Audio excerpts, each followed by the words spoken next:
Oke, jadi akhirnya kita mulai tutorial menggunakan NVivo. NVivo yang saya gunakan adalah NVivo 12 Plus. Sekedar mengingatkan saja, mungkin ada yang menggunakan versi berbeda. Jadi bisa aja ada menu atau ada tampilan yang berbeda. Nah, ini adalah tampilan NVivo setelah kita buka di laptop atau PC. Nah, untuk memulai bekerja, kita bisa klik pada blank project. Lalu akan muncul window new project ya.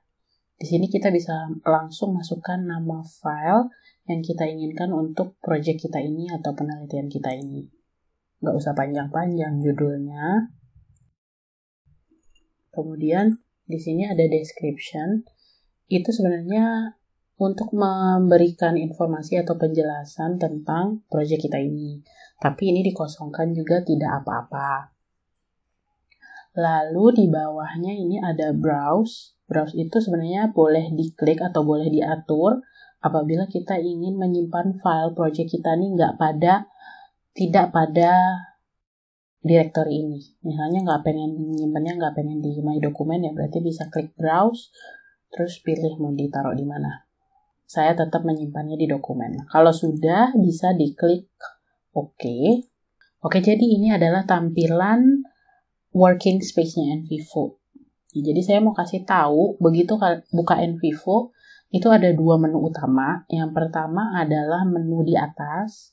Ya, ada Home, Import, Create, Explore, sama Share.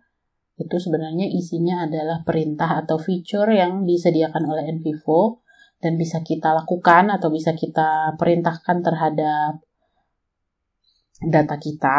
Lalu di sebelah kiri itu ada semacam file explorer atau database data-data yang kita masukkan ke NVivo dan juga hasil olahan kita. Seperti itu. Jadi ini ada dua menu utama. Kita akan terus bekerja menggunakan dua menu ini. Nah, sekarang kita coba deh lihat menu untuk memasukkan data. Kita bisa klik di import. Nah, bisa dilihat NVivo ini bisa membaca berbagai jenis data dari Excel, TXT, SurveyMonkey, Qualtrics, SPSS, kemudian program-program atau software-software bibliografi seperti Mendeley, dan juga catatan-catatan online kita ya dari Notes seperti Evernote dan OneNote, dan juga email ya, dalam bentuk email. Apabila ada data dalam bentuk email, itu bisa langsung dimasukkan ke NVivo. Di sebelah kiri ada project. Itu sebenarnya adalah menu untuk mengimpor project NVivo juga. Jadi apabila kita bekerja secara tim dalam mengolah data, nah kita bisa masukkan project dari tim kita ke NVivo kita sendiri, ke dalam NVivo yang kita install di laptop kita sendiri. Kemudian di sebelahnya ada Encapture. Nah, Encapture itu sebenarnya bawaan dari NVivo. Jadi saat kita menginstal biasanya ini sudah termasuk seperti itu. Nah, sekarang saya akan coba kasih tahu caranya bagaimana kita memasukkan data yang selain dari menu-menu ini. Misalnya seperti doc, PDF, kemudian audio ataupun video. Kita bisa langsung klik di Files. Kemudian pilih data yang kita masukkan. Saya akan berikan contoh untuk doc dulu. Ya, di sini kita bisa lihat file-file yang diterima oleh NVivo, yaitu dokumen files, PDF, audio, video, image, dan Outlook message files. Oke, saya akan sekarang masukkan dokumen dulu. Apabila sudah memilih, jangan lupa klik import. Oke. Akan muncul window baru. Ini tidak usah diisi sebenarnya. Pada tahap ini kita kosongkan saja dulu, lalu klik OK. Nanti akan muncul dalam Files. Ini sudah menunjukkan bahwa berhasil data ini dimasukkan ke dalam NVivo. Bagaimana dengan audio dan video? Dengan cara yang sama. Jadi ini semua sudah saya masukkan ya. Ada file doc, ada audio, ada gambar, dan juga ada video.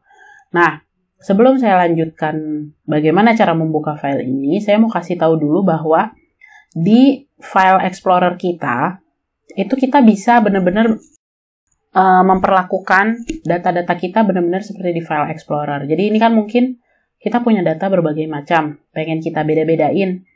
Ada file doc, ada file audio, ada file foto, ada file audio. Nah, itu kita bisa langsung saja ke files nih, ini di bawah data ada files, lalu klik kanan di files dan pilih new folder.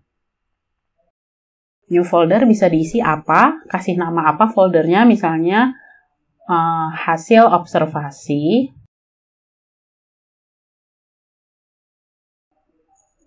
Kan? Terus kita juga punya rekaman. Lalu kita juga punya video. Kemudian satu lagi foto. Nah, apabila kita sudah membuat foldernya, nah ini bisa langsung diklik dan di-drag ke folder yang kita mau masukkan. Misalnya hasil observasi. Nanti kalau kita klik, nah dia langsung ada di sini.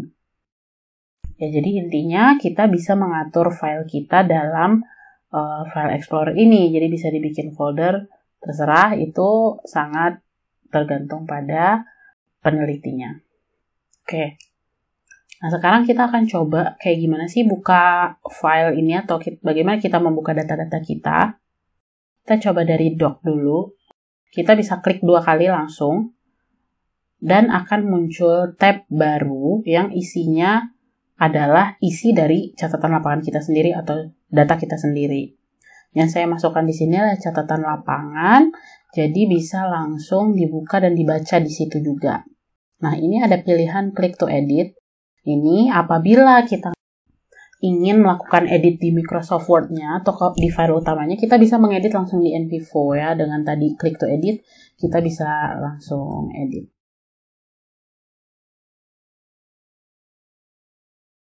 Dan apabila sudah selesai diedit, dia akan langsung ke save. Maksudnya di save di NV4 ya. File yang di Word dan yang di NV4 jadinya akan berbeda. Selanjutnya kita akan coba buka audio atau rekaman. Nah, ini juga bisa diklik 2 kali. Dia akan muncul tab baru. Jadi kita bisa buka beberapa data sekaligus ya di sini. Jadi ini bekerjanya seperti browser kita ya. Bisa new tab beberapa kali sesuai kebutuhan kita. Nah, kalau kita buka audio, dia tampilannya seperti ini. Nah, dari fitur NV4 itu kelebihannya adalah ada menu audio tools ya di atas ini. Jadi apabila kita membuka file audio itu akan langsung muncul menu khusus untuk audio. Di sini kita bisa memainkan langsung transkripnya. Kemudian kita bisa mengatur volumenya, mau seberapa besar kita mendengarkan audio ini pada NV4. Kemudian kita juga bisa mengatur kecepatan pemutaran audionya. Mau diperlambat atau mau dipercepat. Biasanya kan untuk mentranskrip kita ingin tidak kejar-kejaran ya antara mendengar dengan mengetik seperti itu. Jadi bisa diperlambat. Bagaimana kalau video? Video pun sama. Ya, kita bisa play, bisa kita besarkan volumenya, lalu kita juga bisa lambatkan atau percepat saat memutar video. Nah, kalau foto juga sama, dia akan muncul fotonya. Nah, sekarang saya mau coba kasih tahu tampilan pada files, tampilan pada data kita. Itu di sini ada nama filenya, lalu ada codes, ada references, ada modified on sama modified by. Kita coba fokus pada modified on sama modified by dulu. Jadi modified on ini menjelaskan kapan terakhir kali file itu dimodifikasi dan oleh siapa file itu dimodifikasi ya untuk modified on dan modified by. Ya, sekian dulu untuk tutorial kali ini.